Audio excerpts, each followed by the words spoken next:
City India news Telugu. Doctor RS Praveen Kumar గారికి, స్థానిక municipal chairman Narasimha Goud గారు, అదేవిధంగా మిగతా మున్సిపల్ కౌన్సిలర్లు, నాయకులు, అభిమానులు, సామాన్య ప్రజలు ఎవరైతే నిన్న జరిగిన సంఘటనకు సుంకరి బాలరాజ్ గారి ఇంటిపైన, వారిపైన, వారి తమ్ముడు, కుటుంబ సభ్యులపైన జరిగిన దాడికి చెల్లించి స్పందించి ఈరోజు నిన్నటి నుండి పోలీస్ రక్షణ ఇవ్వకపోయినా ప్రజలకు మేమే రక్షణగా ఉంటామని మానవీయ కోణం కలిగినటువంటి ఒక మంచి లక్ష్యం కలిగినటువంటి యువత ప్రత్యేకించి సుంకరి బాలరాజ్ ఇంటికి రక్షణగా ఉన్నందుకు వారికి ప్రత్యేకంగా ధన్యవాదాలు. మీడియా కాన్ఫరెన్స్లో పాల్గొంటున్నటువంటి మీడియా మిత్రులకు, మిగతా వాళ్ళకందరూ కూడా పేరు పేరున ధన్యవాదాలు తెలియజేస్తూ, గత 5 నెలలుగా జరుగుతున్నటువంటి సంఘటనలను ఎప్పటికప్పుడు ఖండిస్తూ వస్తా ఉన్నాం. నిన్న జరిగినటువంటి ఈ తీవ్రమైనటువంటి దాడి ఏదైతే ఉందో దీన్ని మేము తీవ్రంగా ఖండిస్తా ఉన్నాం. ప్రజాప్రతినిధి తన ఇంటికి పైకి వచ్చి దాడి చేయడం వెనక ఖచ్చితంగా ఈ ప్రభుత్వ హస్తం ఉంది, ప్రత్యేకంగా స్థానిక శాసనసభ్యుడి హస్తం ఉంది అనడానికి నిలువెత్తు నిదర్శనం. దాడి చేసినటువంటి వాళ్లను తన ఇంట్లో దాచుకొని తనకు వారికి షెల్టర్ని ఇస్తూ స్థానిక ఎమ్మెల్యే తన నైజంను బయట పెట్టుకోవడం జరిగింది. ఈరోజు ఏ రకమైనటువంటి ప్రేరణ స్థానిక ఎమ్మెల్యే ఇస్తా ఉన్నాడు ప్రతి ఒక్కరికి కూడా అర్థమవుతా ఉంది. గత 5 నెలల నుంచి ఎన్నికలు ముగిసిన నాటి నుండి, ఎన్నికల కంటే ముందు నాపైన జరిగిన దాడిని బుకాయించి మేము దాడి చేయలేదు అని తప్పుడు ప్రచారాలు, తప్పుడు మాటలు మాట్లాడి ప్రతి సందర్భంలో నన్ను, మా పార్టీని నిందలు వేస్తూ, నిరాధారమైనటువంటి ఆరోపణలు చేస్తూ, అలవిగాని హామీలు ఇచ్చి గెలిచి ఈరోజు 15 సంవత్సరాల నుండి ఓడిపోయి ఉన్నటువంటి డాక్టర్ వంశీకృష్ణ ఈరోజు అక్రమ సంపాదనకు మరిగి ఈ సంపాదన సజావుగా తన ఇంటికి నెల 40 లక్షలు, 50 లక్షలు చేరాలంటే తన మూర్ఖపు నైజం కలిగినటువంటి టీం ఏదైతే ఉందో వారిని ప్రోత్సహిస్తూ దాడులకు పురిగొల్పుతూ అక్రమ మైనింగ్ కు ఎక్కడ ఆటంకం లేకుండా ప్రశ్నించే గొంతుకలే ఉండకూడదు అని ఈ నియోజకవర్గంలో, ఈ రాష్ట్రంలో ఖచ్చితంగా అణిచివేత ధోరణి సరిపోతుంది, సరైన పద్ధతి అని అణిచివేసే కుట్ర చేస్తా ఉన్నారు. ఖబర్దార్, స్థానిక శాసనసభ్యుడు గాని, ప్రభుత్వానికి గాని హెచ్చరిక చేస్తా ఉన్నాం. ప్రత్యేకించి పోలీస్ మిత్రులకు ఈ సందర్భంగా నేను ఒకటే తెలియజేస్తా ఉన్నా, మీరు వ్యవహరిస్తున్నటువంటి తీరు ఎట్టి పరిస్థితుల్లో యాక్సెప్టబుల్ కాదు. ప్రజలు మిమ్మల్ని మెచ్చుకోవడం లేదు, మీ విధానాన్ని చర్చించుకుంటా ఉన్నారు. అధికార పార్టీకి వత్తాసు పలుకుతూ ప్రత్యేకంగా శాసనసభ్యుడు ఇచ్చినటువంటి ఆదేశాలను మీ హైకమాండ్, పోలీస్ బాసులు ఆదేశం ఇస్తే ఏ రకంగా అయితే మీరు పనిచేస్తారో, మీ విధులు నిర్వహిస్తారో అంతకంటే ఎక్కువగా జీ హుజూర్ అంటూ మీరు ఈ అధికార పార్టీకి, ఎమ్మెల్యేకు వత్తాసు పలుకుతా ఉన్నారు. దగ్గరుండి పోలీసుల సమక్షంలో మా వాళ్లపైన దాడులు జరిగితే ఇప్పటి వరకు కూడా ఒక్కరిని అరెస్ట్ చేయకపోవడం అనేది బాధాకరం. దీన్ని తీవ్రంగా ఖండిస్తా ఉన్నాం.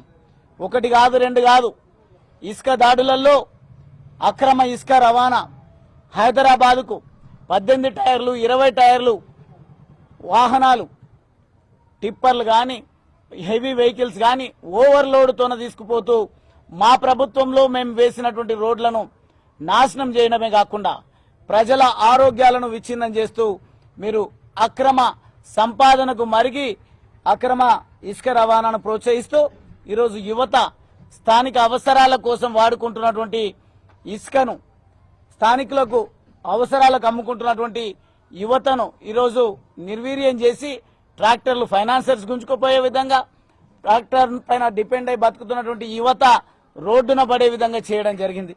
అదేవిధంగా అక్రమ మైనింగ్, మేము అధికారంలో ఉన్నప్పుడు అసెంబ్లీ సాక్షిగా నేను శాసనసభ్యుడిగా అక్రమ మైనింగ్ విషయంలో గాని, లేదంటే కాంగ్రెస్ హయాంలో ప్రియాంక గాంధీ మొగుడు రాబర్ట్ వాద్రాకు ఎంఎన్సి కంపెనీకి వారు దారాదత్తం చేసి ఇక్కడ ఈ ప్రజల ప్రాణాలతో జీవితాలతో సంబంధం లేకుండా యురేనియం తవ్వకాలకు అనుమతులు ఇవ్వడం జరిగింది. ఉద్యమ సందర్భంలో మేము మీరు తెచ్చినటువంటి వాహనాలను వెనక్కి పంపడం జరిగింది. అదేవిధంగా అక్రమ మైనింగ్ కు పాల్పడతామంటే మైనింగ్ చేస్తామంటే మేము చట్టబద్ధంగా చట్టసభల్లో తీర్మానాలు చేసి కేంద్రానికి పంపడం జరిగింది. కానీ ఈ రోజు ఏం చేస్తున్నారు? మైనింగ్ మాఫియాను ప్రోత్సహించడం కోసం మైలారం అనే బల్మూర్ మండలంలో ఉన్నటువంటి గ్రామానికి మీరు పెద్ద పెద్ద మిషన్స్ దించి అక్కడ ప్రజల జీవితాల్లో చెలగాటమాడుతా ఉన్నారు.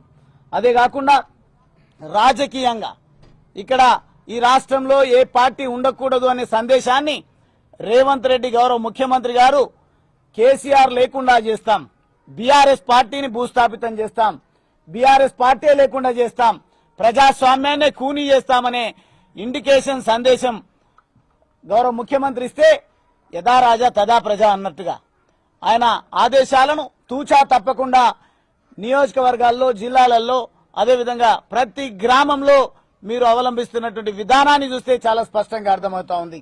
అదేవిధంగా ఎలక్షన్ల సందర్భంగా ఎక్కడికక్కడ ప్రజలను భయభ్రాంతులకు గురి చేసి వగల ఏడుపులు ఏడ్చి అలవిగాని హామీలు ఇచ్చి నెరవేర్చలేనటువంటి స్థితిలో ప్రజల ఆలోచనలను చర్చలను ఈ దాడుల వైపు రాజకీయాల వైపే మళ్లించాలి తప్ప మేము ఇచ్చినటువంటి హామీలను నెరవేర్చలేము అనే కన్క్లూజన్ కు వచ్చి మీరు ఈ రకంగా దాడులు చేస్తున్నట్టుగా అర్థమవుతా ఉంది.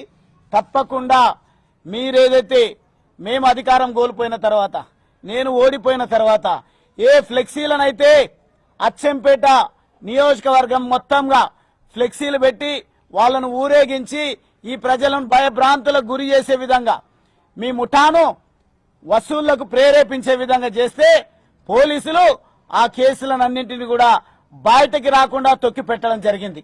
ఈరోజు వ్యాపారుల నుంచి 20 లక్షలు ఇస్తారా 30 లక్షలు ఇస్తారా ఇవ్వరా మా దొంగ ముఠాల సంస్థ ఎట్లా జీవనం కొనసాగాలి మేము మా మనుగడ ఎట్లుండాలని వాళ్ళేదో సమాజానికి ఏవో సేవ చేస్తామన్నట్టుగా యాంటీ సోషల్ ఎలిమెంట్ సంఘ విద్రోహ శక్తులు కావలసినటువంటి చందాలను వసూళ్లను బెదిరించి అక్రమ వసూళ్లను ప్రోత్సహిస్తూ ఈరోజు స్థానిక ఎమ్మెల్యే వాళ్లను వెనకేసుకుంటూ రావడం, జైళ్లలో ఉన్నటువంటి వాళ్లను బయటకు తీసుకొచ్చి మర్డర్లను కూడా బయటకు తీసుకొచ్చి అచ్చంపేట ప్రజలను ఆందోళన గురి చేయడమే కాకుండా నాకు సైతం హెచ్చరికలు చేస్తా ఉన్నారు.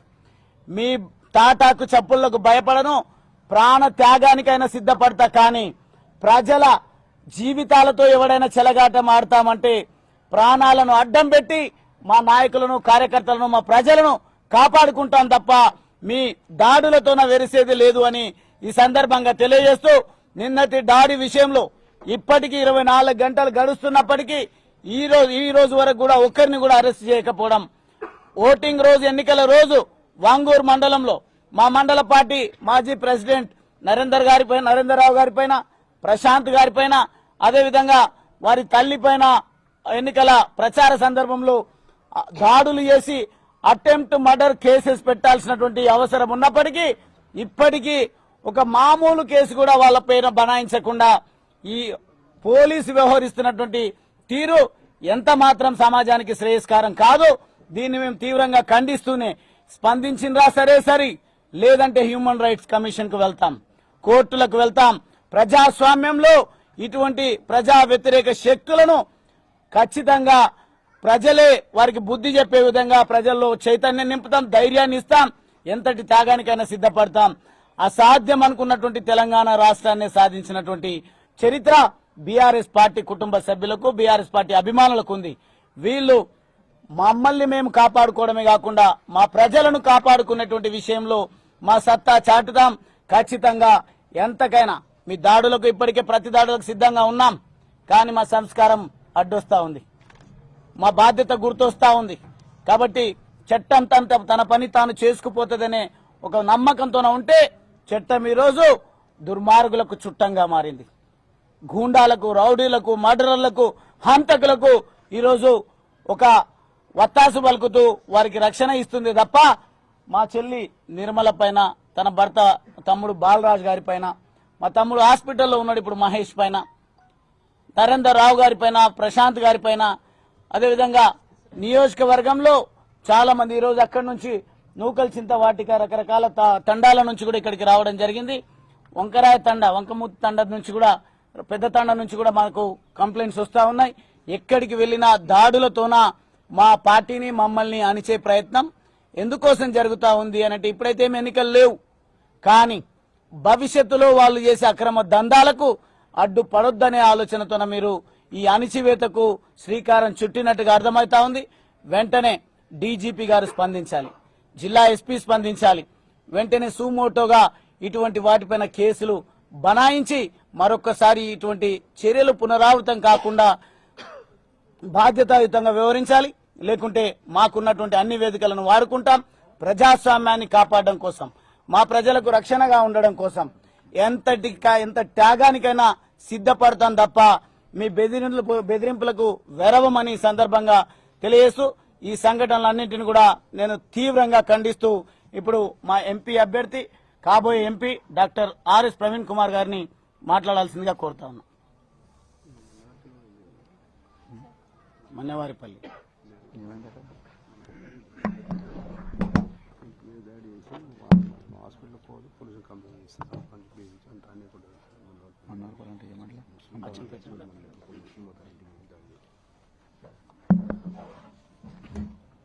ఈరోజు అచ్చంపేట పట్టణంలో ఏర్పాటు చేసిన ఈ మీడియా సమావేశానికి వచ్చిన అందరికి కూడా హృదయపూర్వక ధన్యవాదాలు.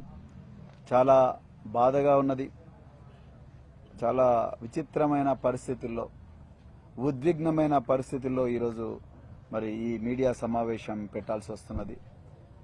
మరి ఈరోజు స్థానిక ఎక్స్ఎమ్మెల్యే, మాజీ విప్ డాక్టర్ గువ్వల బాలరాజు గారు చాలా చక్కగా ఈ ప్రాంతంలో ఏ విధంగా అరాచక పాలన నడుస్తూ ఉన్నది అనేది చాలా క్లియర్గా వివరించడం జరిగింది. నేను ఆ విషయాల జోలికి పోకుండా నేను జరిగిన సంఘటనల గురించే నేను మాట్లాడతా, పోలీసు రెస్పాన్స్ గురించి మాట్లాడతా. నిజానికి ఈరోజు నాకు చాలా బాధగా ఉన్నది, చాలా సిగ్గైతా ఉన్నది.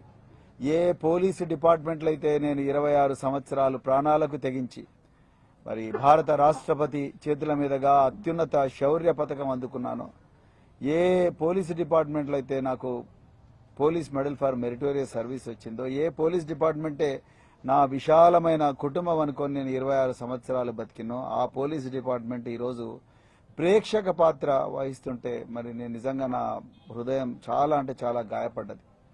నేను ఎందుకు ఈ విషయం చెప్తున్నా అంటే రాజకీయాలకు అతీతంగా మాట్లాడదాం ఒక క్షణం. ఈరోజు నిన్న అచ్చంపేటలో సాయంత్రం 4 గంటలకు జరిగిన దాడి, మరి దాడి జరుగుతూ ఉన్నది. ఓకే, పోలీసులకు ముందస్తు సమాచారం ఉందా లేదా అనేది ఒక క్షణం నేను తర్వాత వస్తాను దానికి. కానీ పోలీసులకు ఆ బాధితుడు ఎవరైతే బాలరాజు గారు ఉన్నారో వారి కుటుంబం బెడ్రూమ్లోకి పోయి దాక్కొని అక్కడి నుంచి దాదాపు అర్ధగంట సేపు ఇక్కడున్న స్థానిక ఎస్ఐ గారికి కాల్స్ చేసిన మరి అర్ధగంట తర్వాత ఒక 2 లేక 3 పోలీసులు వచ్చిండ్రు. ఆ ఇద్దరు ఈయన కాల్ చేసినా లేకపోతే వేరే వాళ్ళు ఎవరైనా డయల్ 100 కాల్ చేసినా మొత్తం మీద వచ్చిండ్రు అర్ధగంట తర్వాత. ఇక్కడ మారణాయుధాలతోని, ఆయుధం ఎక్కడుందంటే అది కర్రే, ఇది చూడండి ఒక్కసారి మీరు, ఇది మామూలు కర్ర కాదు, సెంట్రింగ్ కర్ర. ఈ మారణాయుధాలతోని వాళ్ళు దాదాపుగా 15 నుంచి 20 మంది వ్యక్తులు వచ్చిండ్రు. ఆ వీడియోలన్నీ కూడా నేను నా ట్విట్టర్లో పోస్ట్ చేయడం జరిగింది. ఈ మారణాయుధాలతోని దాడి చేస్తున్నారు అని ఒక వ్యక్తి ఎవరో సమాచారం ఇచ్చిన, బాధితుడు అర్ధగంట సేపు కూడా కాల్స్ చేస్తే అక్కడున్న ఎస్ఐ గారు ఎత్తలేదు. వచ్చిండ్రు ఇద్దరు. వచ్చిన పోలీసుల వ్యవహారం మీరు చూడండి. ఒక గలాట జరుగుతా ఉన్నది. మరి వ్యక్తిని, ఒక బాలరాజు అనే వ్యక్తిని చంపడానికి, వాళ్ళ కుటుంబం హాని చేయడానికి వచ్చిండ్రు.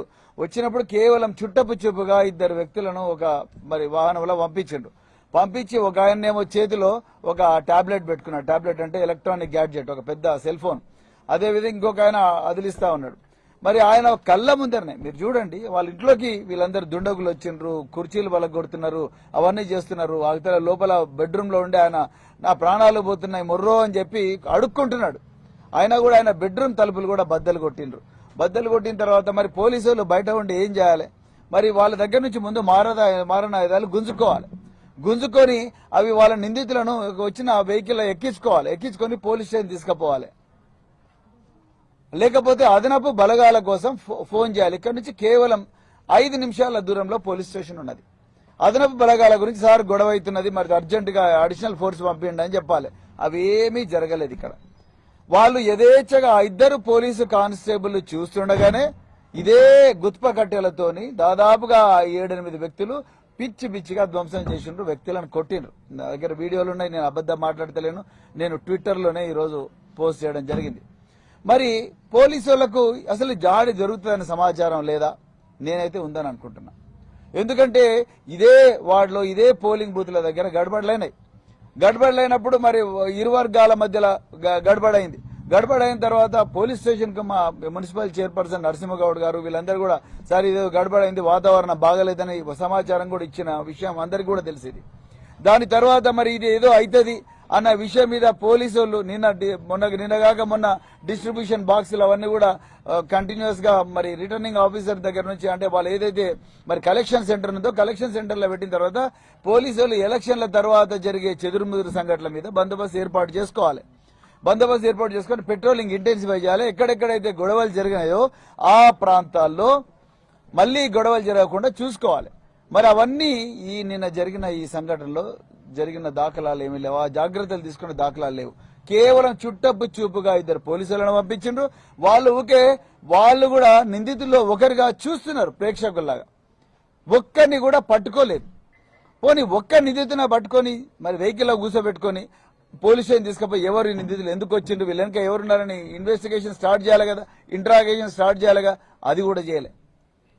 మరి దీన్ని బట్టి ఏం అర్థం చేసుకోవాలి? నేను ఇవాళ పొద్దున డిఎస్పీ గారితో మాట్లాడినా. ఈ బాలరాజు గారి తమ్ముడు ఎవరైతే ఉన్నారో ఆయన ఏ హాస్పిటల్లో ఉన్నాడో ఘోరమైన గాయాలు, లోపల ఏం జరిగిందో మనకు తెలియదు, బాడీ లోపల ఏం జరిగిందో తెలియదు, ఘోరంగా గాయాలున్నాయి, ప్రాణాలతో చావ బతుకుల మధ్యలో కొట్టుమిట్టాడుతున్నాడు ఆ వ్యక్తి. సో వాళ్ళు అంటున్నారు ఇవాళ కాకపోయినా రేపైనా మమ్మల్ని చంపుతామంటున్నారు, మమ్మల్ని చంపుతారు వీళ్ళు అని అంటున్నారు. మరి మీరు ఏం చేసిండ్రు? నేను డిఎస్పీ గారితో మాట్లాడినా. అయ్యా మరి ఏం చేసిండ్రు అంటే డిఎస్పీ గారు అంటారు సార్ చూస్తాం సార్ వాళ్ళు పరారులో ఉన్నారు సార్ అంటున్నారు.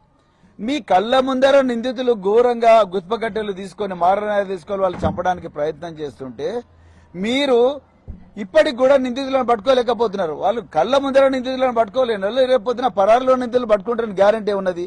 రేపు మీరు జరగబోయేది ఏంది? ఇక్కడ స్థానిక ఎమ్మెల్యే ఆదేశాల మేరకు వాళ్ళు వచ్చి మీ దగ్గర సరెండర్ అవుతారు. వాళ్ళకు ఒక్క దెబ్బ తగలకుండా మీరేం అనకుండా వాళ్ళను జాగ్రత్తగా 41A నోటీస్ ఇచ్చి సెక్షన్ 3 సెక్షన్ 4 ప్రకారం మీరు నోటీస్ ఇచ్చి వాళ్ళను జాగ్రత్తగా మీరు వదిలేస్తారు. అదే కదా జరిగేది. మేము అందుకొరకే కదా మీరు ఇక్కడ ఉన్నది. మరి అసలు ఇదేనా మరి చేయాల్సింది మీరు పని? యూనిఫామ్ వేసుకొని ఇదేనా మనకు సిఆర్పిసి చెప్పింది? అసలు సెక్షన్ 166 ఐపీఎస్సి ఏం చెప్తున్నది? మీరు సిఆర్పిసి ప్రకారం ఏం చేస్తున్నారు? అసలు మీరు నిష్పక్షపాతంగా వ్యవహరిస్తున్నారా? మీ బాస్ మరి సిఆర్పిసినా లేకపోతే మరి రేవంత్ రెడ్డి లేకపోతే వాళ్ళ తమ్ముడా లేకపోతే ఇక్కడ స్థానిక ఎమ్మెల్యేనా? దీని మీద పోలీస్ ఆఫీసర్లు డీజీపీ గారు వివరణ ఇవ్వాలి. ఇదే విధంగా నిన్నగాక మొన్న 13వ తారీఖు నాడు మరి మధ్యాహ్నం 3 గంటలకు వంగూరులో కూడా ఇదే జరిగింది. వంగూరులో మైనర్లు ఓటేస్తున్నారని చెప్పి అక్కడ స్థానికంగా ఉండే బీఆర్ఎస్ మండల ప్రెసిడెంట్ కోట్ల నరేందర్ రావు గారు ఆయన పోయి కంప్లైంట్ చేసిండు బూత్ లెవెల్ ఆఫీసర్ కు. బూత్ లెవెల్ ఆఫీసర్ కంప్లైంట్ చేస్తావా బిడ్డ అని చెప్పి ఆయన అక్కడున్న రంగారావు సర్పంచ్, దాని తర్వాత మిగతా గూండాలు కాంగ్రెస్ గూండాలు వీళ్ళందరూ కూడా రేవంత్ రెడ్డి తమ్ముడు ఎవరు అనుమల చిట్టెల్ రెడ్డి ఆదేశాల మేరకు వాళ్ళందరూ కూడా ఇతను కొట్టిన తర్వాత ఎవరి మీద కేసు రిజిస్టర్ మీరు చూడండి. వాళ్ళు ఒకరికొకరు తోసుకున్నారు. మేము తోసుకోలేదని అంటలేను, దానికి వీడియో ఎవిడెన్స్ ఉన్నది. కానీ దెబ్బలు కింద పడేసి రాళ్లతో కొట్టింది ఎవరిని? ప్రశాంత్ రావును, నరేందర్ రావు తమ్ముడు ప్రశాంత్ రావును. నరేందర్ రావును దెబ్బలు కొట్టిండ్రు పోలీసులు. అదేవిధంగా నరేందర్ రావు తమ్ముడు ప్రశాంత్ రావును కొట్టిండ్రు. కొట్టిన తర్వాత మరి ఎవరి మీద కేసు బుక్ చేయాలి? ఎవరైతే ఈయనను కొట్టిండ్రో వీళ్ళ మీద కేసు బుక్ చేసి నరేందర్ రావు మీద. కానీ మరి నరేందర్ రావు వాళ్ళ తమ్ముడిని నరేందర్ రావును కొట్టిన వాళ్ళ మీద కేసులు ఎందుకు బుక్ చేయలేదు? దీని మీద ఇంతవరకు ఏ పోలీస్ ఆఫీసర్ ఆన్సర్ చెప్తలేడు. అక్కడున్న ఎస్ఐ గారు మరి వీళ్ళు కంప్లైంట్ ఇచ్చారు, వాళ్ళు ఇచ్చిన కంప్లైంట్ తీసుకుంటున్నారు. రూలింగ్ పార్టీ ఇచ్చిన కంప్లైంట్ తీసుకుంటున్నారు, అపోజిషన్ పార్టీ ఇచ్చిన కంప్లైంట్ తీసుకుంటున్నారు. నిజానికి అక్కడ బాధితులందరూ అపోజిషన్ పార్టీ ఇచ్చిన కంప్లైంట్ తీసుకోకుండా వాళ్ళని అట్లే వదిలేసి వాళ్ళు పోయి ప్రైవేట్ హాస్పిటల్ ట్రీట్మెంట్ తీసుకుంటున్నారు. ఇప్పుడు నేను అక్కడ కూడా పోయి వచ్చిన, విపరీతమైన గాయాలున్నాయి. వాళ్ళు కూడా చాలా తీవ్రమైన గాయాలతో కొట్టుమిట్టాడుతున్నారు. అదే విధంగా వాళ్ళ అమ్మ, అదే ప్రశాంత్ రావు వాళ్ళ అమ్మను ఘోరంగా తల మీద కొడితే దాదాపు 7-8 కుట్లు పడ్డాయి. కేవలం 324 పెట్టిండ్రు. అత్యాయత్నం అయితే 307 పెట్టాల్సిన దగ్గర 324 పెట్టిండ్రు. సో కంప్లైంట్ తీసుకోలేదు. మరి 166 ఐపీసీ కింద పోలీసు వాళ్ళని ఎందుకు బుక్ చేయకూడదు? 166 ఐపీసీ ఏం చెప్తున్నది? మరి police officer compulsory case register చేయాలి. అదే విధంగా మరి సిఆర్పిసి ఏం చెప్తున్నది? మీరు ఎవరైనా కంప్లైంట్ ఇస్తే తప్పకుండా కేసు రిజిస్టర్ చేయాలి. అది ఫాల్స్ అయితే ఫాల్స్ అని క్లోజ్ చేయి, లాక్ ఆఫ్ ఎవిడెన్స్ అయితే లాక్ ఆఫ్ ఎవిడెన్స్ అని క్లోజ్ చేయి, లేకపోతే మిస్టేక్ ఆఫ్ ఫ్యాక్ట్ అని క్లోజ్ చేయాలి. అంతే తప్ప నేను కంప్లైంట్ తీసుకోనంటే అంటే మీ బాస్ రేవంత్ రెడ్డియా లేకపోతే సిఆర్పిసినా? మీ బాస్ రేవంత్ రెడ్డియా లేకపోతే ఐపీసీనా? మీరు ఏ విధంగా, లేకపోతే రేవంత్ రెడ్డి కుటుంబమా? మీరు చాలా క్లారిఫై చేయాల్సిన అవసరం ఉన్నది డీజీపీ గారి విషయంలో. అంటే చట్టం అధికార పార్టీలో ఉంటే ఏం చేసినా నడుస్తుంది. అధికార పార్టీలో ఉంటే పోలీసు వాళ్ళు వీళ్ళని తన్నినా నడుస్తుంది. అధికార పార్టీలో ఉంటే బెల్ట్తో మరి బాధితులను కొట్టినా నడుస్తుంది. ఇదే కదా. తర్వాత మూడోది, కొల్లాపూర్ నియోజకవర్గంలో పెద్ద కొత్తపల్లిలో చిన్న కారుపాంలో దళితులను విచక్షణ రహితంగా కొట్టిండ్రు కాంగ్రెస్ వాళ్ళు. అదే ఓట్లన్నాడు. ఇంతవరకు ఒక్క అక్యూజ్ ను కూడా అరెస్ట్ చేయలేదు. ఎస్ఐని అడిగితే ఆయన నీళ్లు నములుతున్నాడు. అంటే దీని అర్థం ఏంటి? అధికార పార్టీ వాళ్ళు ఎన్ని దౌర్జన్యాలు చేసినా మీరు నిందితులు అరెస్ట్ చేయరా? ఇదేనా మరి చెప్తున్నది? ఆర్టికల్ 21 రాజ్యాంగం ఏం చెప్తున్నది? జీవించే హక్కు ప్రతి పౌరుడికి ఉన్నది. ఇప్పుడు మాకు బందోబస్తు ఇవ్వకుండా, మాకు రక్షణ ఇవ్వకుండా, మేమిచ్చిన కంప్లైంట్ రిజిస్టర్ చేయకుండా మీరు మాత్రం నిందితులందరినీ కూడా వదిలేసి మీ కళ్ళ ముందర నిందితులు గుత్పకట్టలు తీసుకొని విచక్షణ రహితంగా కొడతా ఉంటే వాళ్ళని మీరు వదిలేసి నిందితులను అరెస్ట్ చేయకుండా ఉంటే ఏ విధంగా ఇది న్యాయం అవుతుంది? ఏ విధంగా? Why is it not a violation of fundamental right, that is right to life according to article 21 of Indian constitution? I want the DGP sir to clarify on this. ఎందుకు మీ ఎస్పీ గారు ఏం చేస్తున్నారు? మీ డిఎస్పీ ఏం చేస్తున్నాడు? మీ DSP మరి ఇంతవరకు మీరు ఆ మన్నె క్రిషాంక్ ఒక ట్వీట్ చేసినందుకు మీరు ఆయన దాదాపు 10 రోజుల పాటు మీరు చెంచల్గూడ జైల్లో పెట్టిండ్రు. ఆగ మేఘాల మీద అరెస్ట్ చేసిండ్రు. ఆయన చేసింది ఏంది? ఉస్మానియా యూనివర్సిటీలో హాస్టల్ క్లోజ్ చేసిండ్రు అనే దాని మీద ఒక నోటీస్ ను ఆయన ట్వీట్ చేసిండు. ఆ ట్వీట్ చేస్తే ఆగా మేఘాల మీద టాస్క్ ఫోర్స్ వచ్చి ఆయనను తీసుకొని రాత్రికి రాత్రి ఏమంటారు భార్యలకు చెప్పకుండా, కుటుంబ సభ్యులకు చెప్పకుండా వాళ్ళను పోలీస్ స్టేషన్ తీసుకొని పోయిండ్రు. కుటుంబ సభ్యులకు ఎవరికి చెప్పకుండా పోలీస్ స్టేషన్ తీసుకొని పోయి దాదాపు 10 రోజుల పాటు అతన్ని జైల్లో పెట్టిండ్రు. కానీ ఈ విషయంలో ఇంతవరకు ఒక టాస్క్ ఫోర్స్ ఏర్పాటు చేయలేదు, ఒక అక్యూజ్ కూడా పట్టుకోలేదు. కళ్ళ ముందర నేరం జరుగుతుంటే ఆ నేరం చేస్తున్న వాడిని పట్టుకోకుండా వదిలేసిండ్రు. ఇలా వాళ్ళందరూ కూడా ఎమ్మెల్యే దగ్గర ఉన్నారని స్పష్టమైన సమాచారం ఉన్నది. మరి ఎమ్మెల్యేని తీసుకొచ్చి కూర్చోబెట్టండి పోలీస్ స్టేషన్లో. ఇప్పుడు మన్నె క్రిషాంక్ ని అరెస్ట్ చేసిండ్రు. డాక్టర్ వంశీకృష్ణ కూడా తీసుకొచ్చి కూర్చోబెట్టండి, ఆయన కూడా ఇంటరాగేట్ చేయండి. ఆయన కాల్ డీటెయిల్స్ మొత్తం చూడండి. Bring all is CDRs, call details అని తీసుకొచ్చి వెరిఫై చేయండి. ఈ నిందితులు ఎవరైతే ఉన్నారో వాళ్ళ కాల్ డీటెయిల్స్, వాళ్ళ టవర్ లొకేషన్, అదే విధంగా ఎమ్మెల్యే కాల్ డీటెయిల్స్ అవన్నీ మ్యాచ్ చేయండి. మీకు అద్భుతమైన సాఫ్ట్వేర్ ఉన్నది కదా, అవన్నీ మ్యాచ్ చేసి చూడండి. 2 నిమిషాల్లో మీకు నిందితులు దొరుకుతారు. మరి ఎక్కడ పోయింది టాస్క్ ఫోర్స్? అంటే బీఆర్ఎస్ నాయకులు, మరి ప్రతిపక్ష పార్టీలు ఎవరైనా పర్వాలేదు, వీళ్ళని తన్నినా పర్వాలేదు, వీళ్ళని చంపినా పర్వాలేదు, వీళ్ళ చేతులు కొట్టినా పర్వాలేదు, దళితులు వీళ్ళందరూ ఏమైనా, బీసీలు ఈసీలు ఏమైనా పర్వాలేదు, కాంగ్రెస్ పార్టీలు మాత్రం క్షేమంగా ఉండాలి అనేదే మీ ధోరణి కనిపిస్తుంది. అదే విధంగా మన్నెవారిపల్లిలో మైనారిటీ వాళ్ళను ఘోరంగా కొట్టిండ్రు. అంటే మీరు ఏ వర్గాలకు రక్షణ ఇస్తున్నారు? మీరు ఎందుకోసం ముఖ్యమంత్రి అయినరు? మీరే హోమ్ మినిస్టర్ రేవంత్ రెడ్డి గారు. మరి మీరే ఆన్సర్ చెప్పాలి. అర్జెంటుగా దీని మీద పూర్తి స్థాయి విచారణ జరగాలి. నాగర్ కర్నూలు జిల్లాలో మరి ముఖ్యంగా అచ్చంపేట ప్రాంతం, కొల్లాపూర్ ప్రాంతం మాఫియా చేతుల్లోకి పోయింది. లా అండ్ ఆర్డర్ పోలీసుల చేతిలో లేదనేది స్పష్టంగా తెలిసిపోయింది. నిజంగా పోలీసుల చేతుల్లో ఉంటే ఇప్పటికల్లా నిందితులు పోలీస్ స్టేషన్లు ఉండాలి. ఇప్పటికల్లా నిందితులు జైలుకు పోవాలి రిమాండ్ అయ్యి. కానీ అది జరగలేదు ఇక్కడ. అంటే దీని అర్థం ఏంది? మీరు ఆ మాఫియా గ్యాంగులు ఇద్దరు కూడా కలిసిపోయినరు. మీ ఆదేశాల మేరకే నడుస్తా ఉన్నది. ఇక్కడ ఒక అరాచక వ్యవస్థ నడుస్తున్నది. మీరేమైనా చేసుకోండి, ఈ 5 సంవత్సరాలు మేము చంపుతాం, గుత్పగడ్డలతో కొడతాం, మీరు వీడియోలు తీసుకుంటే తీసుకోండి, ఏమైనా చేయండి, మేము చేసేది చేస్తామని అంటున్నారు. మరి ఇదేనా మీరు చేయాలనుకున్నది? మళ్లీ చెప్తున్నా రేవంత్ రెడ్డి గారు, చేతులు జోడించి మీరు హోంమంత్రి, ఈ తెలంగాణ ప్రజల 4 కోట్ల మంది రక్షణ మీ చేతుల్లో పెట్టింది తెలంగాణ. కానీ ఇవాళ ఏం చేస్తున్నారు? మీ పార్టీ కార్యకర్తలే మీ కుటుంబ సభ్యుల ఆదేశాల మేరకే మీ సొంత నియోజకవర్గంలో గుత్ప కట్టెలు తీసుకొని కొడతా ఉన్నారు. అంటే మరి దీనికి అర్థమైంది నేను ఏమైనా చేస్తా మీరు ఏమైనా చేసుకోండి అని అర్థమా? దీని మీద ఒక్కసారి మరి ప్రజలు, ప్రజాస్వామికవాదులు, మీడియా మిత్రులు, మరి అందరు కూడా సీనియర్ సిటిజన్స్ అందరు కూడా దీని గురించి ఆలోచించాల్సిందిగా నేను కోరుకుంటున్నా. ఇది మామూలు విషయం కాదు. ఇక్కడ ఎక్స్ఎమ్మెల్యే బాలరాజ్ గారి ప్రాణాలకు ప్రమాదం ఉన్నది. అదేవిధంగా సీనియర్ నాయకుల ప్రాణాలకు ప్రమాదం ఉన్నది. ఈ ప్రాంతంలో బీఆర్ఎస్ ఒక్కటే కాదు, మిగతా ప్రతిపక్ష పార్టీలు అందరి ప్రాణాలకు ప్రమాదం ఉన్నది. వీళ్ళ దందాలు అడ్డుకుంటే ఆ అడ్డుకున్న ప్రజల ప్రాణాలకు కూడా ప్రమాదం ఉన్నది. వీళ్ళ దందాలు, ఇసుక దందా గాని ఇంకేవైనా దందాలు గాని ఇవన్నీ ఈ ల్యాండ్ మాఫియా దందాలకు ఇవన్నీ అడ్డుకుంటే వీళ్ళ ప్రాణాలకు ప్రమాదం ఉన్నది. అందుకొరకు నేను మళ్ళొకసారి చెప్తున్నా, ఇక్కడ కూర్చున్న ఏ వ్యక్తులకైనా, ఏ ప్రతిపక్ష పార్టీల నాయకులకైనా, లేకపోతే సామాన్య ప్రజల ప్రాణాలకు ప్రమాదం జరిగితే మాత్రం ముఖ్యమంత్రి గారు మీరే బాధ్యత వహించాల్సి ఉంటుందని మాత్రం ఈ విషయంలో నేను ఏ మాత్రం సందేహం లేకుండా చెప్తా ఉన్నా. ఎందుకంటే ఇది మా జీవించే హక్కు. ఆర్టికల్ 21 రాజ్యాంగం మాకు కల్పించిన జీవించే హక్కు మా అందరికి ఉన్నది. పోలీస్ ఆఫీసర్లు మేమిచ్చిన ఎఫ్ఐఆర్ రిజిస్టర్ చేయకపోతే వాళ్ళు కూడా 166 ఐపీసీ ప్రకారం వాళ్ళు కూడా నేరస్తులు అవుతారు. ఈ విషయంలో మేము స్టేట్ హ్యూమన్ రైట్స్ కమిషన్ దగ్గర పోతాం, నేషనల్ హ్యూమన్ రైట్స్ కమిషన్ దగ్గర పోతాం, నేషనల్ ఎస్సీ కమిషన్ దగ్గర పోతాం. నేను మళ్ళీ చెప్తున్న, చేతులు జోడించి పోలీస్ ఆఫీసర్స్ మీరు దయచేసి సిఆర్పిసి ఫాలో కండి, మీ పోలీస్ మాన్యువల్ ఫాలో కండి. ఒక గలాట జరిగితే 2 వర్గాలు కొట్టుకుంటే 2 వర్గాల దగ్గర నుంచి గాయాలు వాళ్ళకైనా వీళ్ళకైనా ఇద్దరి దగ్గర నుంచి ఎఫ్ఐఆర్ తీసుకోండి. తర్వాత మీ పరిశోధనలో ఎవరు అగ్రెసర్, ఎవరు విక్టిమ్ అనేది మీకు క్లియర్ గా తెలుస్తుంది. మొదట ఎవరు ప్రవోక్ చేసిండ్రు, దానికి కారణం ఇది మీరు ఇన్వెస్టిగేట్ చేయండి. కానీ ఒక వర్గం ఎఫ్ఐఆర్ ఏమో మీరు రిజిస్టర్ చేస్తారు, ఇంకొక వర్గం ఇచ్చిన కంప్లైంట్ ఏమో ముట్టుకోరు. ఉల్టా వాళ్ళనే బెల్టులు తీసుకొని కొడతా ఉన్నారు వంగూరు పోలీస్ స్టేషన్ లాగా. ఇది ఎక్కడ న్యాయం? ఏ పోలీస్ మాన్యువల్ చెప్పింది? మీరు ఎవరు నేర్పారు మీకు ఇవన్నీ? అందుకొరకే ప్రజలందరూ కూడా దీన్ని గుర్తించాలి. బీఆర్ఎస్ పార్టీ ఎట్టి పరిస్థితుల్లో కూడా ఈ విషయంలో కాంప్రమైజ్ కాదు. సో ఈ విషయంలో అర్జెంట్ గా ఒక టాస్క్ ఫోర్స్ ఏర్పాటు చేయాలి. అదే విధంగా ఇక్కడ మాఫియా గ్యాంగులు చాలా తిరుగుతా ఉన్నాయి. నయీ ముఠా ఆనవాళ్లు మళ్లీ కనిపిస్తా ఉన్నాయి.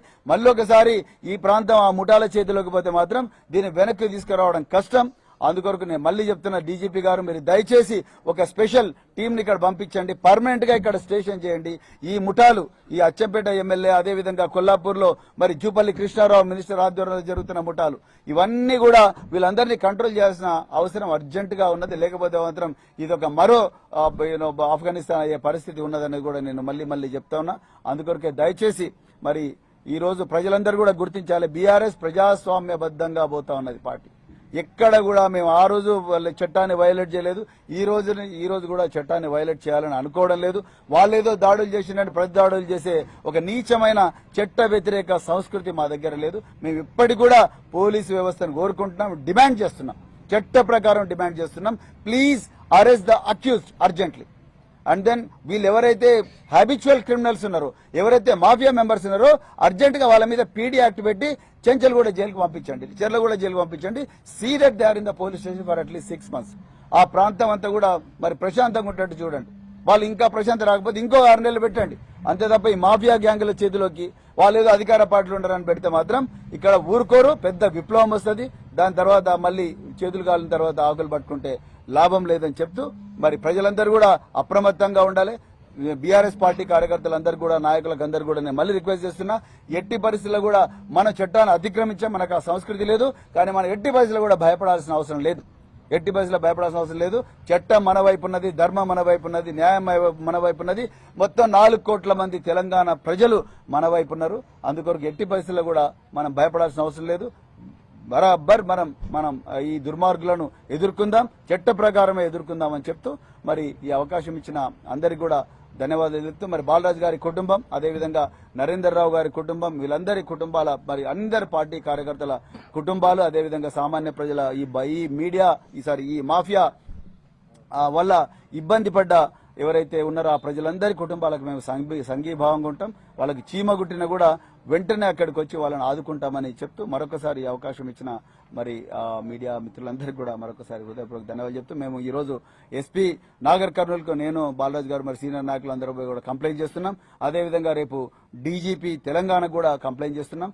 అదేవిధంగా స్టేట్ హ్యూమన్ రైట్స్ కమిషన్, అదేవిధంగా మరి national human rights commission, national commission for schedule caste and schedule tribes వీళ్ళకు కూడా మేము కంప్లైంట్ చేస్తున్నాం. ఎట్టి పరిస్థితుల్లో కూడా నిందితుల మీద పీడీ యాక్ట్ పెట్టి వాళ్ళను జైల్లోకి పంపించేదాకా వదిలేది లేదు అని కూడా ఈ సందర్భంగా మరి తెలంగాణ ప్రజలందరికీ కూడా ప్రమాణం చేస్తూ మరొకసారి జై తెలంగాణ.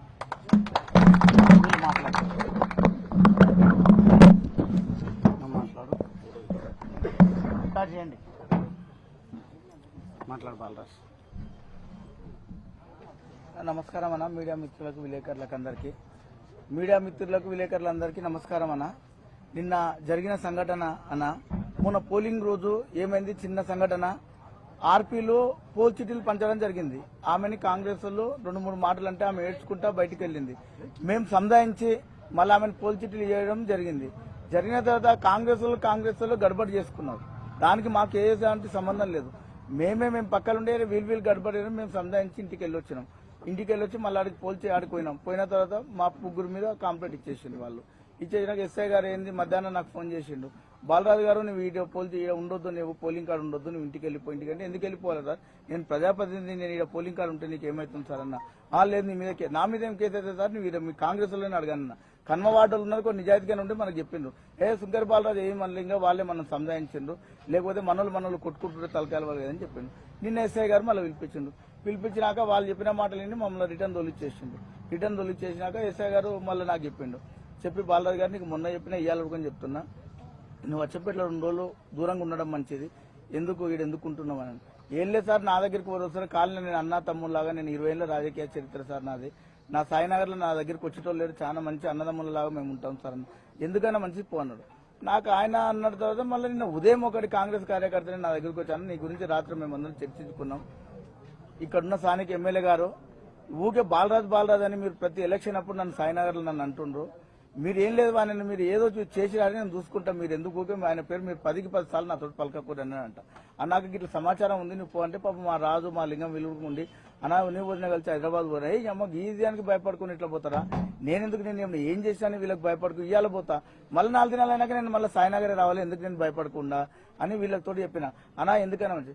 ఇంకా తర్వాత మా బిడ్డ నేను హైదరాబాద్ వెళ్తూ అత్తగారింటికి పోయిండే, మా బిడ్డ హైదరాబాద్ పోతున్నా నాయన నేను ఇట్లా రా అంటే, నేను మళ్ళీ మా బాబు మా డ్రైవర్ని తోలుకొని పోయి ఎల్టూరుకు పోయి 3:30 లోపల ఎల్టూరుకు పోయి మా బిడ్డని హైదరాబాద్ బస్సు ఎక్కించిన. వచ్చేసిన రాగానే ఇంట్లోకి వచ్చి కాలు కడుకుంటున్నా, కొద్ది ఆకలి అయితే ఆడుకొని తినలే. నేను ఇంకా పెట్టమ్మా అంటే ఈమె ఉరుకుగా కిచెన్లోకి పోయింది. గుడ్లరావన్నీ ఒక అతడు వచ్చి అనాన్న ఉరుకొచ్చింది నా కాడికి. అరే ఏమన్నా ఎవరికైనా ఆపదైతే నా దగ్గర ఎట్లుంటుంది అంటే, సాయినగర్ లో ఇప్పటికైనా నేను బయటకు పోయినా చీమె చిటుకుమన్నాను వాళ్ళని ఈగ వాళ్ళని అన్న. అట్లుంటా అందరిని అట్లా సొంతం అన్నదమ్ములలాగా అక్క చెల్లెలాగా అందరిని అంత మంచిగా చూసుకుంటా. ప్రతిపక్ష పార్టీ 20 ఏళ్ల నుంచి కూడా మా ఎమ్మెల్యే గారు కానీ, మాకు స్థానిక ఇక్కడ మా పెద్ద మనిషి మా మనోరన్న కానీ ఎవరిని జీవించకపోయింది. శత్రువుగా సాయం చేయాలి బాలరాజు, అప్పుడే మనం లీడర్ అవుతాం అన్నప్పుడే నేను శత్రువుగా ఇంటికి వచ్చినాక అటువంటి సాయాలు చేశాను. అటువంటి టైంలో నేను ఇంటికి రావడం జరిగింది. ఇంటికి వచ్చి ఇట్లా అంటున్నా, రవి గారు రా బయటకంటే అంటే నాకు అప్పుడే డౌట్ వచ్చింది. ఈ గోడంచుకు కట్టెలు పట్టుకుంటున్నారు. అరే ఏకదమ్ ఇంకా మా నిర్మాణం లోపల తీసుకుపోయినా, అమ్మని మా కొడుకుని లోపల తీసుకుపోయినా, గడబెట్టేసిన. ఏందేందని ఈమెకేం తెలుస్తలేదు అప్పటి దగ్గర. ఎలక్షన్ గడపడి ఉంది, కాంగ్రెస్ వాళ్ళు మన మీదకి వస్తుందా అని చేసిన. వేసి వీళ్ళని ముగ్గురు పెట్టి బయటకు వద్దామంటే మా భార్య మా అమ్మ కాలు గట్టే పట్టుకున్నా. వద్దు బిడ్డ నువ్వు బయటకు పోదు, నీ వద్దు బిడ్డ మేము చచ్చిపోతా అంటే అట్లనే ఇంకా తలుపు కానుకొని అట్లనే ఉన్నా. గబ్బా గుద్దేసిండు. నేను మా తమ్మునికి ఫోన్ చేయలే. మా కొడుకు ఏమన్నా కానీ చనిపోతే నన్ను నా భార్యను చంపేస్తారు. మా టీఆర్ఎస్ నాయకులు మొత్తం ఒక్కొక్కరు ఒక సైనికులాగా ఉంటారు. మాకు చనిపోతే మేము చనిపోతే ప్రాణత్యాగం ఎన్నో, తెలంగాణ ఉద్యమంలో ఎంతో మంది చనిపోయారు. దాంట్లో నేను నా భార్య చనిపోతే తక్కువేం కాదు. అట్లనే అనుకున్న వరకు నేను ఫోన్ చేయలేదు. నా ఫోన్ మా కొడుకే భయపడి మా తమ్ముళ్ళకి ఫోన్ చేసిన, లింగంకు మా మహేష్కు వీళ్ళందరికీ ఫోన్ చేసిన, రాజుకు వీళ్ళు చేసిన తమ్ముడు ఏకదమ్ వీళ్ళకి వచ్చి తమ్ముని బాగా కొట్టేసిండు, మా సురేష్ని కొట్టేసిండు, బాలకృష్ణని, లింగం అందరు చిత్త మధ్యలో పాపం ఈ పక్కన ముస్లిం పిల్లాడు, మా పక్కింటి పిల్లాడు, వీళ్ళు పిల్లాడు వచ్చి అరే అంకుల్ని లోపల చంపుతుంటే ఈ ప్లాన్ మీద పోతే ఈ పిల్లాడు అవతల దుంకెళ్ళి వచ్చాను. తలకాయ వలుగుతున్నాయి ఈ ప్లాన్ కి పాపం. ఆ రకంగా నన్ను టార్చర్ పెట్టుకుంటా. ఈడ ఉడకంగా ఏమైందనంటే శేషన్న బ్యాచ్ ఏదో అనుకుంటా, ఈయన సిద్దిక్ భాయ్ ఒకరున్నారు, కంచి రామయ్య. నన్ను హోటల్కి ఆన్నే అన్నారు, నువ్వు చాలా ఎక్కువ చేస్తున్నావు, నీకు ఉంటుంది చూడడానికి. కంచి రామయ్య అంటే నీవేం చేస్తావన్నా, నేను పబ్లిక్ లో ఉన్నటువంటి నన్ను ఏం చేయలేవన్నా, నీ డాగులకు నేను భయపడతాను కదా, నేను పబ్లిక్ లో నీ డాగులకు నేను భయపడనన్నా, నేను ఇంటికి వంటే పోను, నేను ఏదో బాధాపుతో మేము ఒక పార్టీలో ఉన్నాం, పార్టీ కట్టుబడి ఉంటున్నాను, అట్లనే ఉన్నాక నీకు చూడు నీ తర్వాత నేను రేపు ఏమవుతుందని అన్నాడు. వాడు నిన్న ధనధన్ పబ్లిక్ దొరికొచ్చాను. సిద్దిక్ భాయ్ మళ్ళీ సాయంత్రం ఓటేనికి వచ్చి మా పిల్లలతోటి అప్పుడే మారకని ఏం కొట్టేసేది ఉంటే మీరు ఇప్పుడు నాకేం చెప్తాను సిద్దిక్ భాయ్ చెప్పిందంట. సిద్దిక్ భాయ్ ఇక్కడ మైనార్టీ లీడర్ ఆయన. వీళ్ళంతా చాలా రోజుల నుంచి నా మీద ఇట్లా అనుకున్నారు. మా సార్ దృష్టి కూడా అన్నగారి దృష్టి తీసుకున్న బాలరాజు, నేను ఉన్న తమ్మి, నువ్వు ధైర్యంగా ఉండు, నీకేం కాదు, నేను చూసుకుంటా. నిన్న నుంచి వెంటనే నేను లోపల రూమ్లో ఉన్నాక ఫస్ట్ అన్న వీళ్ళందరికన్నా ఎస్ఐ గారికి ఫోన్ చేసిన, సార్ నువ్వు అన్నదే వాస్తవమైంది, నా మీదకి అటాక్ వచ్చిండ్రు రా సార్ అంటే, వస్తున్నా అర్ధ గంట అయింది రాడు. ఏం సార్ ఎందుకు పాపం బయట వాళ్ళే 100 కాల్ చేస్తే తక్కువ వాళ్ళిద్దరు వచ్చిండ్రు. వాళ్ళు వచ్చి కొడుతుంటే నేను అప్పుడే బయటకు వచ్చినా, వాడిని అక్కడ వదిలిపెట్టిండు, వీళ్ళు ఇక్కడ వదిలిపెట్టిండు. ఇప్పుడు ఎస్ఐ గారు వచ్చినా కూర్చొట్టి బండ్లు వేయాలి. ఏదైనా సరే అక్కడ జరుగుతుంది, ఏదన్నా కానీ మా పిల్లలనే వాళ్ళని తీసుకొచ్చి బండ్లు వేయాలి. వాడు అక్కడ పోతుంటే ఇక్కడ పోతుంటే ఏమంటలేడు, ఏమనుకో. ఆ కానిస్టేబుల్ కొడుతుంటే, మా తమ్ముని కొడుతుంటే, మీరు వీడియోలు చూడాలన్న కొడుతుంటే కానిస్టేబుల్ ఇక్కడ మా తమ్ముని దొప్పుకొస్తున్నాను, మన ఒక్క మాట అంటే కట్టె గుంజుకుంటలేడు. అంతగానము అరాచకం చేస్తుండ్రు. ఈ వంశకృష్ణ ఎట్లా ఉన్నాడంటే 15 ఏళ్ల నుంచి ఎక్కడున్నాడో ఏం కథనో ఏం ఇప్పుడు ఎక్కడ పోయి మమ్మల్ని టార్గెట్ పెట్టుకున్నాడు. టార్గెట్ పెట్టుకుని టీఆర్ఎస్ నాయకుడు అనేది లేకపోతే మా పార్టీలో కలిస్తే నీకు ఏం కాదు. ఇది ఇట్లా ఉడకంగా మాతో 15 రోజుల నుంచి జరుగుతుంది. పార్టీ చచ్చినా కానీ నేను పార్టీ మారనని చెప్పిన, మా అన్నతో నిన్న మొన్న అదే చెప్పిన, పార్టీ మారను, చనిపోతే కానీ నేను పార్టీ మారేటోను అన్న. పార్టీ అన్న మారదు, లేకపోతే ఇలాంటి దౌర్జన్యాలు చేస్తున్నానా. దీనికి ఒక్కటి మీరు మీడియా సహకారం ఉండాలి, పెద్దల సహకారం ఉండాలి. ఈ కాన్స్టిట్యున్సీ రేవంత్ రెడ్డి గుర్తంగా ఇలాంటి ఎమ్మెల్యేలని కొద్దిగా వాళ్ళకి చెప్పి ఇవన్నీ కూడా ఈ అన్ని సంఘటనలు జరగకుండా చూసుకోవాలి. ఇట్లనే నాకైతే రేపు మా కౌన్సిలర్కి, ఇంకో కౌన్సిలర్కి అయితే, స్థానిక సర్పంచ్లకు అవుతుంది, మా మున్సిపల్ చైర్మన్కి అవుతుంది.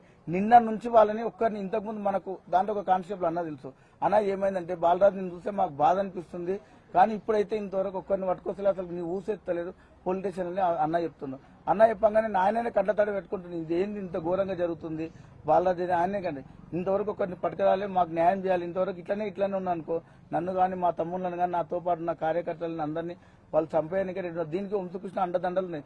ఆయన కుళ్ళైపోయినట్టు భార్యనే ఆయన చంపేసినారని చెప్పిండంట. ఒకటే మా మీద టార్గెట్ చంపేసినందుకు పట్ట పగులు మధ్యాహ్నం దన్న గుత్పలు తీసుకొని మా దగ్గరికి వచ్చిండు. ఒకటి మేము వెనక ఉంటే గుడ్డలు ఉంది, దాంతో నరికిపాడు కానీ నాకు వెనక వినిపిస్తుంది. ఆ విధంగా మమ్మల్ని చేస్తుండ్రు. దయచేసి మీ మీడియా సహకారం ఉండాలి, విలేకరుల సహకారం ఉండాలి, మీ పోలీసు వాళ్ళకు సహకారం ఉండాలని నేను అనుకుంటున్నా. కానీ మీరు మొత్తం వన్ సైడ్ చేస్తుండ్రు. దయచేసి మాకు న్యాయం చేయాలని కోరుతున్నా.